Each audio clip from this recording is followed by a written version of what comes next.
Welcome back to Cityline. With me, I have somebody who I believe is one of the great peacemakers of the state of Washington. I kind of think she ranks up there also in the world, but that's a totally different show. Please join me in welcoming Marilee Sirkwan. She is the Executive Director of the Center for Dialogue and Resolution. Happy New Year, my dear. Happy New Year, Amanda. What a joy to join you as this new year starts and we all try to adjust to what does 2022 mean. Thank you. And goodbye 2021, only in the sense of let's take those lessons and see how they can help us get through 2022. So Marilee, if you had a crystal ball, you don't really need one, Marilee, given who you are and how you operate in this world. What insights do you have for the new year around dialogue, resolution, conflict, trauma, all of that?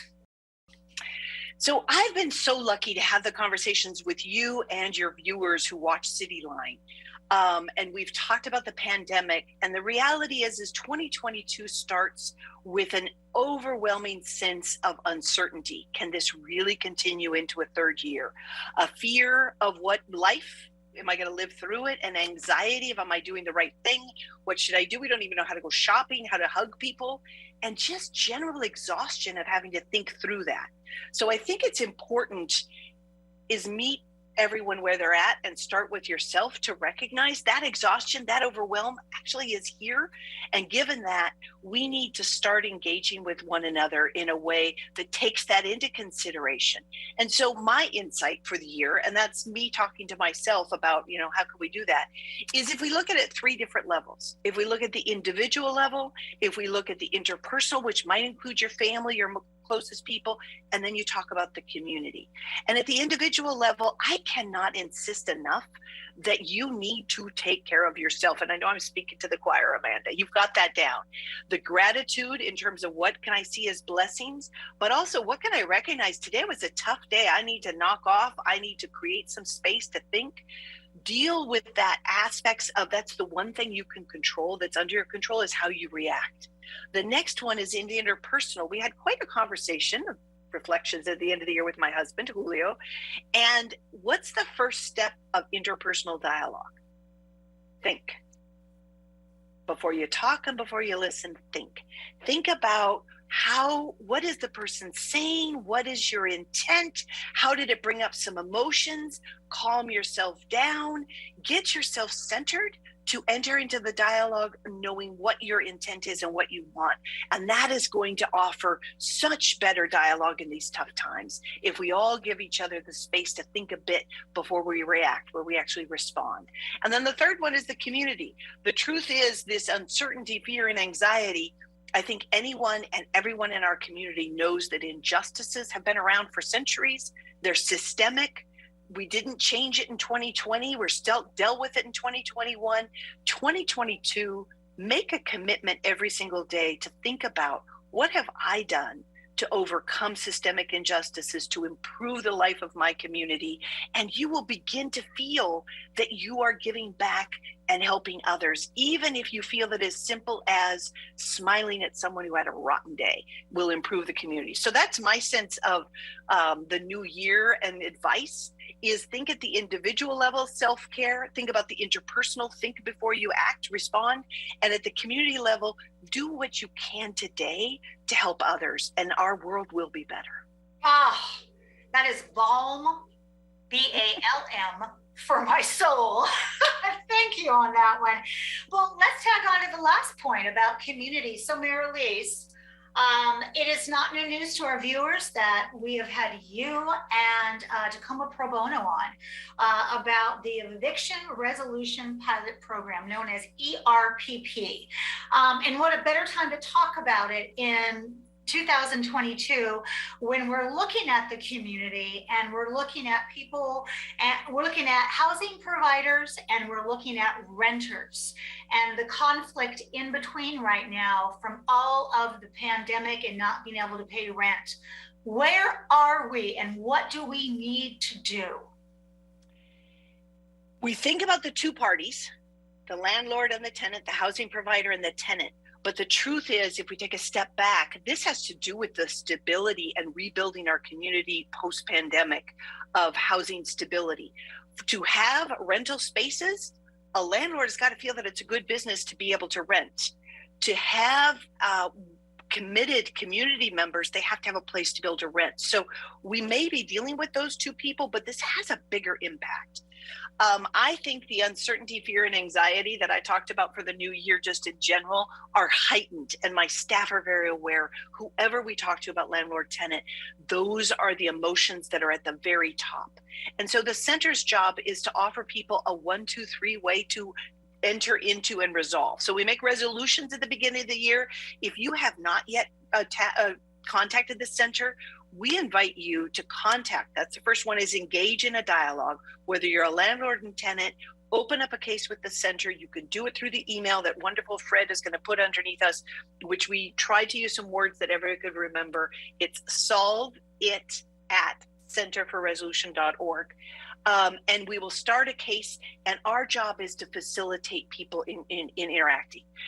If you're a tenant, if you're a landlord, fill out forms. We've got a form that is intake.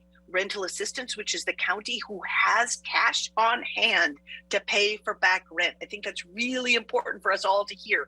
You got to jump through these hoops to be able to pay the back rent.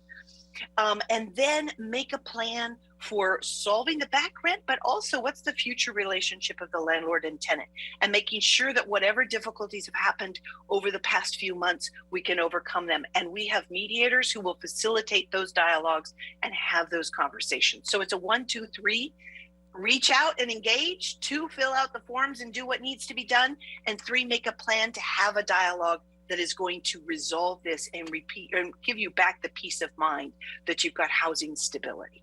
I hope that wasn't too fast, Amanda.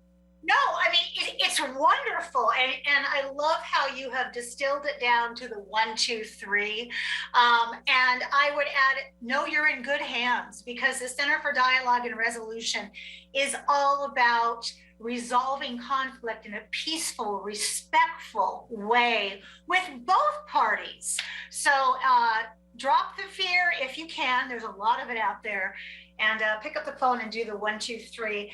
Let's talk about solving those conflicts with peace and respect and clarity. And that all comes down to really great mediators, which I have to say, I have taken your course.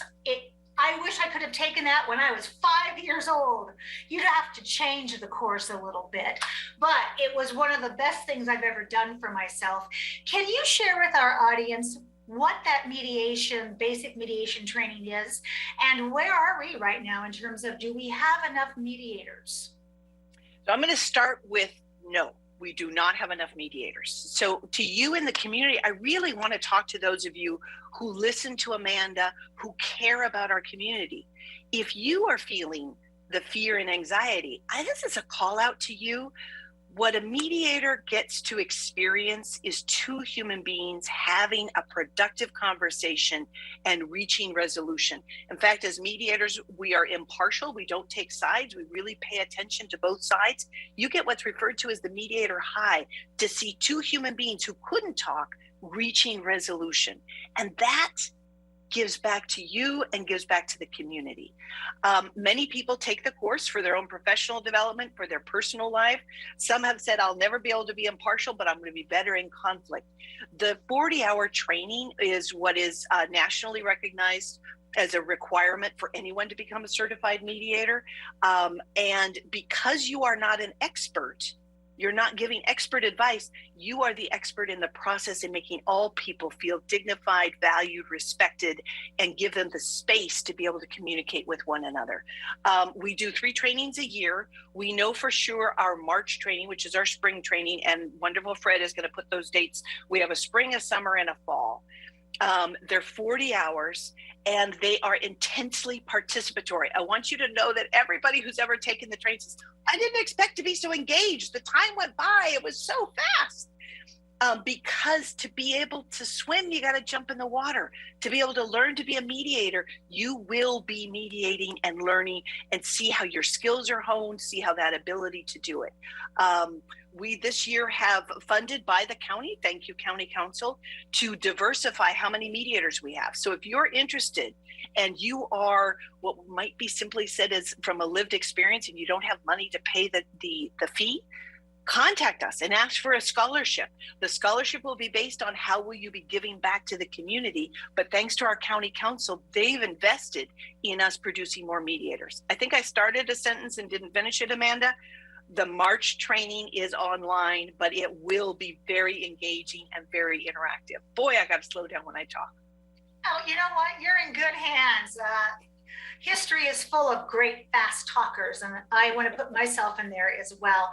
Mary-Elise, we have about 2 minutes left, and you've sparked my brain to also ask the question, you know, amidst the three things that we need to work on here, interpersonal, individual, and community, and then also with ERPP, all of this affects employers. If you are an employer right now who is trying to get your team back, who is being hung by, we're all on vacation, we're all sick, I can't get a hold of anybody, I'm about ready to lose it, can employers take that basic mediation training, or can they call you and get some help?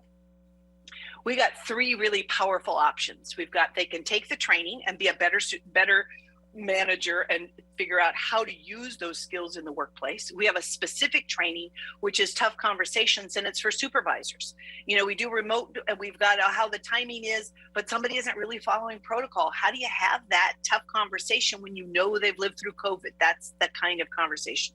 The third is the center offers mediation for the workplace.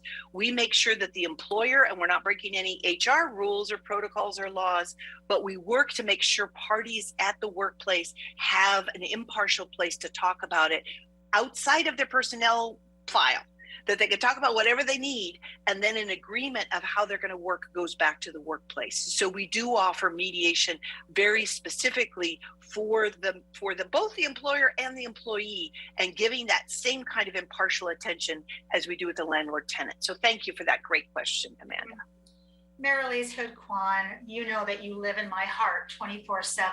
I thank you so much for your inspiration, your patience, your the space between that we got to dive into in 2021. And I cannot wait for 2022. It's here. And I can't wait to see how we embrace this community and solve these issues one conversation at a time. Thank you so much for being here today. Thank you. Thank you.